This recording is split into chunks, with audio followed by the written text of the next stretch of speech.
আসসালামু আলাইকুম। আমি ওয়াহিদ বলছি। ওয়েবম্যানের পক্ষ থেকে সবাইকে জানাচ্ছি শুভেচ্ছা।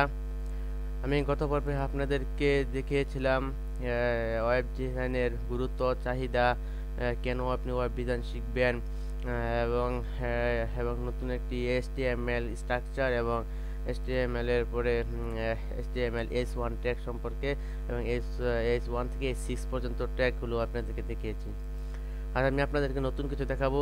আমার হাতে আর নতুন কিছু শেখানোর প্রতিপাদ্য হলো প্যারাগ্রাফ এবং মার্ক। এটা হলো আমার 4 নাম্বার ভিডিও। 4 নাম্বার ভিডিও এটা আমার প্যারাগ্রাফ এবং মার্কে আপনাদের সম্পর্কে দেখাবো। সো চলুন দেখা যাক, চলে যাই।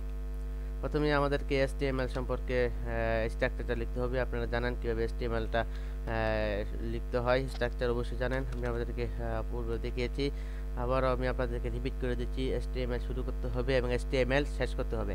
HTML শুরু করলাম, HTML শেষ করলাম। শেষ করার পরে আপনাকে অবশ্যই একটা SEID হ্যাড দিতে হবে, হ্যাড শুরু করতে হবে, হ্যাড SEID হ্যাড শেষ করতে হবে। আপনি যদি বলেন কেন এটা আমার বলা সম্ভব না, কারণ যে তৈরি করছে তাকে বলতে পারবেন, এটা মুখস্থ জিনিস, এটা এভাবে করতে হয়, এটা স্ট্রাকচার। HTML হ্যাড, তারপর হবে টাইটেল, টাইটেল, টাইটেল শুরু করলাম, টাইটেল শেষ করলাম। টাইটেল কি আপনারা অবশ্যই জানেন। টাইটেল আর রিপিট করলাম না, কারণ রিপিট করতে গেলে আরও সময়ের প্রয়োজন হবে। তাই সেই স্বার্থে আমি আর বড় করলাম না। টাইটেল নাম দিলাম প্যারাগ্রাফ, প্যারাগ্রাফ অ্যান্ড মার্ক। প্রতিপাদ্য বিষয় আমার প্যারাগ্রাফ অ্যান্ড মার্ক সম্পর্কে, তাই আমি আপনাদেরকে এই সম্পর্কে আমি ধারণা দিব। তো এখন আমি হেডের পরে দিব বডি।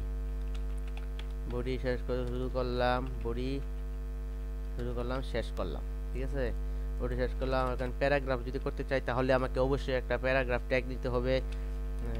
প্যারাগ্রাফ শুরু, প্যারাগ্রাফ শেষ, প্যারাগ্রাফ শুরু, প্যারাগ্রাফ শেষ করলাম। প্যারাগ্রাফ লেখার, যদি প্যারাগ্রাফ লিখতে হয় তাহলে আমাদের এই প্যারাগ্রাফ ট্যাগটা দিয়ে শুরু করতে হবে। যেমন আমরা যে কোনো প্যারাগ্রাফ লিখতে পারি, যেমন বিভিন্ন টেক্সট হলো একটা প্যারাগ্রাফ হিসেবে ধরা হয়। যেমন আপনি ইচ্ছা মতো লিখতে পারেন, আমি আমার ইচ্ছা মতো লিখতে পারি। যেমন I am a good boy and I I read in Mymensingh ইত্যাদি। আপনি এইসব বিষয়ে আপনি যে কোনো ইচ্ছা মতো আপনি একটা ট্যাগ দিতে পারেন, সমস্যা নেই। এটা হচ্ছে আপনার প্যারাগ্রাফ। এটা এই প্যারাগ্রাফ। তাহলে আপনাকে এখন সেভ করতে হবে। সেভ কীভাবে করতে হয় আপনারা অবশ্যই অলরেডি আগে দেখিয়েছি, আবার দেখাচ্ছি। এখানে একটি বাটন দেখতে পাচ্ছেন আমার মাউস কার্সরের এখানে, সেভ লেখা আছে, সেভে ক্লিক করবেন। সেভে ক্লিক করার পর আপনি ডেস্কটপে ক্লিক করতে পারেন। আপনার বিভিন্ন ফোল্ডার থাকলে সেখানে আপনার ইচ্ছে মতো সেখানে বিভিন্ন ইমেজ আকারে বা ফোল্ডার এখানে রাখতে পারেন। কীভাবে আমি পরবর্তীতে একটা টিউটোরিয়াল নিয়ে আপনাদের সামনে হাজির হব, কীভাবে ফোল্ডার নিয়ে কাজ করতে হয়। সহজত আমি প্যারাগ্রাফ আর মার্ক সম্পর্কে আলোচনা করতেছি, তাই আমি এখানে আপনাদেরকে সাপোজ হিসেবে দেখাচ্ছি। যেমন paragraph, paragraph and mark .html, HTML.html দিতে হবে, কারণ হলো HTML দিয়ে আমার HTML এটা আমি আপনাদের শেখাচ্ছি। তো HTML এর এক্সটেনশন দিতে হবে, না হলে কিন্তু হবে না। তো সেভে ক্লিক করলাম। দেখুন HTML আমাদের যে নোটপ্যাড প্লাস প্লাসটি ব্যবহার করছি চমৎকারভাবে হাইলাইটেড হয়েছে। এই নোটপ্যাড প্লাসের সুবিধা একটি, যে কোনো ট্যাগ শুরু এবং শেষ করতে হলে অবশ্যই তাকে একটা সিলেক্টর হিসেবে দেওয়া হয়, যা আমাদের বুঝতে খুব সুবিধা হয়। সো আমার প্যারাগ্রাফের কাজ শেষ। এখন আমি আপনাদেরকে রান করে দেখাবো। রান করে এখানে রান বাটন ক্লিক করে অ্যান্ড লঞ্চ ইন ফায়ারফক্স। এই দেখুন প্যারাগ্রাফ হিসেবে আমাদের হাজির হয়েছে। সো প্যারাগ্রাফ হাজির হয়েছে, আশা করি বুঝতে পারছেন প্যারাগ্রাফ কীভাবে দিতে হয়, প্যারাগ্রাফ এভাবে দিতে হয়। আচ্ছা, এখন আমি আপনাদেরকে মার্ক করা দেখাবো। যখন আমি মার্ক করি, মার্ক কি? মার্ক হচ্ছে কোনো একটি বিষয়কে চিহ্নিত করা বা বিষয় বা হলুদ আকারে বা হাইলাইটেড করা কোনো একটা কালার দিয়ে। যেমন এখানে মার্ক বলতে হলুদ কালারে কোনো কিছু হাইলাইটেড করা, মানে চিহ্নিত করা, প্রদর্শন করা, যাতে মানুষ ভালোভাবে এখন চোখে ভালোভাবে দেখতে পাওয়া যায়, যে দূর থেকে দেখতে পাওয়া যায় এটা বড় করে লেখা বা বিভিন্ন কালার হিসেবে লেখা বা লেখার নিচে কালার। সো দেখা যাক, যদি মার্ক করতে চাই অবশ্যই একটা মার্কের একটা ট্যাগ আছে HTML5-এ। তো মার্কটা আমি দেখাচ্ছি। মার্ক শুরু করলাম, আমি কোন পর্যন্ত করব, মাইমিসিং শেষ পর্যন্ত করব। আমি আর কি মার্ক শুরু করলাম, মার্ক শেষ করলাম। আমি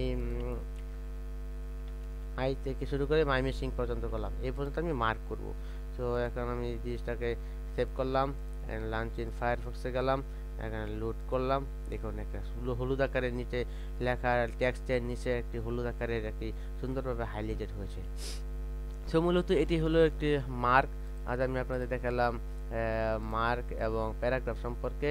আগামী পর্বে আমি আপনাদেরকে দেখাবো কালার, ফন্ট, সাইজ হিসেবে দেখাবো, অথবা ফন্ট, বোল্ড, আন্ডারলাইন হিসেবে দেখাবো।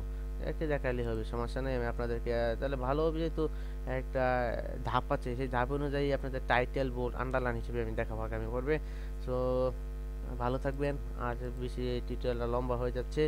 আপনারা আমার ওয়েব কোডের সাথে থাকবেন, লাইক করেন, কমেন্ট করেন, শেয়ার করেন এবং ভালো লাগলে অবশ্যই একটা সাবস্ক্রাইব করবেন। আসলে আপনারা ভালো থাকবেন। ধন্যবাদ। আসসালামু আলাইকুম।